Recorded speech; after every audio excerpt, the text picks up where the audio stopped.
Oh bonjour, bonsoir les matelots, on se retrouve aujourd'hui pour une nouvelle vidéo. Cette fois, c'est une vidéo de haut rapport. Et cette fois, on va parler du manga By Springs. Alors, By Spring est un manga paru en 2019 au Japon. C'est de type seinen. Son genre, c'est un drama, ecchi, romance, school life, ça, sauce life, mais c'est plus ce côté drama qui m'a marqué. C'est sur le thème de l'amitié, mais on pourrait plus marquer ça sur le thème du drama, vraiment. C'est vraiment un drama, parce qu'à la fin, on se sent mal à l'aise dans ce manga. À la fin de chaque chapitre, on a un mal-être qui apparaît. Alors, le manga est pré-publié aux éditions. Sur le site Big Comic Spirits. Son éditeur physique qui grosso modo détient tous les droits, est Shokakugan. Le type, ça s'adresse à un public de 14 ans et plus, mais c'est seinen, c'est-à-dire adulte, donc voilà. Ensuite, l'auteur c'est Yuzuki Hei, et le dessinateur c'est Hayashi Maki. Alors, Yuzuki Hei, on la connaît pas pour grand chose. C'est une mangaka de Jinka qui fait partie du cercle Kyubako. Ça doit être son premier manga parce que non, je n'ai pas plus d'infos à ce sujet. Tandis que le dessinateur a déjà travaillé sur Yaneraba Yanoko Shaku Fujin, Tengu Date Koyosuru et Outlaw BL Anthology. Voilà, c'est tout ce qu'on sait sur leur passif, enfin, que j'ai trouvé. Voilà. Ensuite, on sait qu'il y a, c'est sûr même, il y a 20 chapitres qui sont déjà prépubliés et 2 tomes reliés au Japon à l'heure actuelle, que vous voyez à l'écran et que vous avez vu au début aussi. Et j'ai vu que les 20 chapitres étaient divisés en plusieurs parties, mais dans les versions physiques, c'est relié en une partie. C'est un truc qui se développe en ce moment que j'ai remarqué, c'est qu'ils font par exemple 1, 2, 1, 3 pour les chapitres. J'aime pas trop ce mode de publication, mais bon, voilà. C'est une petite aparté que je faisais rapidement.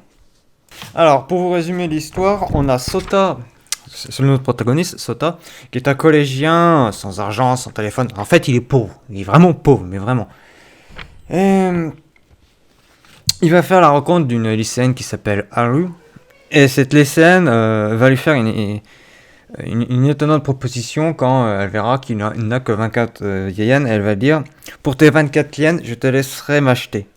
Et c'est ainsi que va commencer leurs aventures à tous les deux. Et au fur et à mesure des chapitres, on va découvrir le passif de Haru et de Sota, de la famille de Sota, pourquoi il est pauvre, et ainsi de suite. Et je peux vous dire que ça vous fout un malaise, mais monstrueux. Vous ne sentez pas bien à la fin de chaque chapitre, pardon.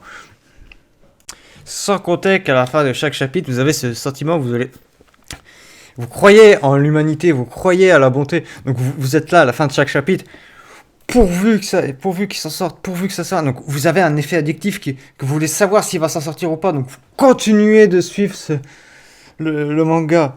C'est un peu vicieux, mais c'est bien amené. Puis le trait du manga, là, comme vous voyez à l'image, je vous ai mis un trait de Sota. Les illustrations, comme vous avez vu avant, elles sont sublimes. C'est de toute beauté, mais ça quand même, voilà. C'est assez particulier comme manga. Alors, il n'est pas disponible en France, hein, je précise quand même. Donc je pense que je vais le soumettre aux éditeurs, voir si ça intéresse ou pas. Si ça les intéresse, je vais mettre de manière ce lien de cette vidéo-là en suggestion avec tout ça. Enfin bon. Sinon, que dire de plus sur Sota? Que Sota est un collégien qui vit dans la pauvreté, comme j'ai dit avant. Sa mère fait un boulot de péripéticienne, voilà. Ceux qui comprendront, comprennent. C'est pas un spoil, vu qu'on le voit dans le premier chapitre. Donc voilà. Je vous dis pas plus pour pas vous spoil sur l'histoire de sa mère et sa relation qu'elle a avec son fils, mais je peux vous dire que c'est pas joyeux. Et du côté de Haru, qu'on va voir tout de suite, c'est pas non plus joyeux. Et pour notre chère lycéenne Haru, que voici, illustration qui vient de la page où ils se rencontrent pour la première fois, peut vous dire que c'est pas joyeux, joyeux non plus de son côté. Parce qu'elle a un beau-père, et tout ça, elle a ses soucis. Et de fil en aiguille, avec la partie des 24 yens, l'histoire va aller plus en profondeur. Et chacun, enfin surtout Haru qui est plus, entre guillemets, mature, parce que je mets les guillemets pour mature, parce que voilà, va se rendre compte de certaines choses. Et tandis que Sota, vu qu'il est encore plus jeune, on va dire, et insouciant, c'est vraiment le cas, on va dire insouciant, verra des choses qui, enfin, verra des trucs qui ne lui sauteront pas aux yeux. Et ça sera pareil pour l'entourage. Mais je vous en dis pas plus parce que c'est vraiment spoil si je le sors et ça va vous gâcher le manga. Et là, c'est que vous voyez à l'écran, c'est l'image de quand ils vont se rencontrer pour la première fois. Enfin, vraiment la toute première fois. Et ça va être un hasard, entre guillemets, malencontreux, si on peut dire. Heureusement, parce que, grosso modo, Haru pour Sota, ça va être un peu sa lueur d'espoir qui va illuminer sa... Je sais pas comment vous le dire, mais enfin bon. Vous le découvrirez dans le manga si vous le lisez. Et en espérant qu'il soit vendu un jour en France. Parce que ça, ce serait vraiment bien qu'il soit vendu en France. C'est un truc que j'aimerais vraiment. Comme... j'ai plus l'autre nom, mais j'en ai un autre qu'il faut que je propose aussi. Pour conclure, et pourquoi vous devriez lire le manga, selon moi, c'est tout d'abord pour son design, son histoire, on ne pourra pas dire riche, mais si on peut dire riche en éléments, ou pas en compréhension, mais en riche en éléments de suspense, à savoir est-ce qu'il va s'en sortir, est-ce que ça va aller, est-ce qu'il va finir par s'en sortir. Et vous êtes dans cette boucle, mais à la fin, à chaque fin de chapitre, vous ressortez, vous êtes là. Ah, ça fout un peu les bouches, je me sens pas très bien. Pourquoi je me sens pas très bien? C'est ça, vous mettre dedans. Les chapitres sont plus ou moins courts, donc ça vous prendra pas longtemps à lire. C'est pas super long, mais c'est intéressant à lire, donc je vous recommande changement de le lire. Qu'est-ce que je pourrais dire de plus pour vous essayer de vous inciter à le lire?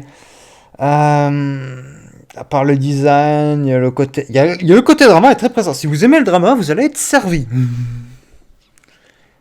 C'est clair, net, précis. Vous allez être servi. Vous allez avoir des lueurs d'espoir, un peu comme à la Kamega Kill. Bon, il n'y aura pas de mort, mais je vous précise tout de suite, il y aura des lueurs d'espoir, et puis vous replongez dedans dans le côté drama, plein dedans. C'est plutôt apprenant. C'est pour ça que moi, je vous recommanderais de le lire. Pour toutes ces raisons, avec les raisons énoncées avant, et les raisons que je vous énonce là. Et en espérant qu'un éditeur le voit, le découvre. Voilà. C'est pour ça que je vous propose ceci. Parce que à la base, je ne devais pas vous le proposer là, maintenant. J'avais d'autres trucs à faire avant. Mais je me suis dit que ça faut vraiment le lire, c'est vraiment un détour, c'est vraiment autre chose, ça vous surprendra, je pense que ça va vous surprendre, ça va vous changer de ce que vous avez l'habitude de lire, des isekai et tout ça, voilà, lisez-le, vous allez voir, vous allez être surpris. Et pour conclure, je vous remercie d'avoir regardé cette vidéo, même si par moments j'ai testé des nouvelles choses, donc voilà. C'est comme vous avez vu, j'ai utilisé mes emojis de mon Discord pour voir un peu si ça vous intéresse un peu plus sous ce format-là. Parce que vu que ma webcam est fait un peu dégueu, donc je préfère essayer de faire ce format-là. C'est un test. Voilà. Merci bien. Et si t'es aimé, lâche un like, un pouce bleu. N'hésite pas à partager. Ceci fait toujours plaisir et peut aider à la chaîne. Et si tu as des suggestions d'œuvres, n'hésite pas à en faire part dans les commentaires.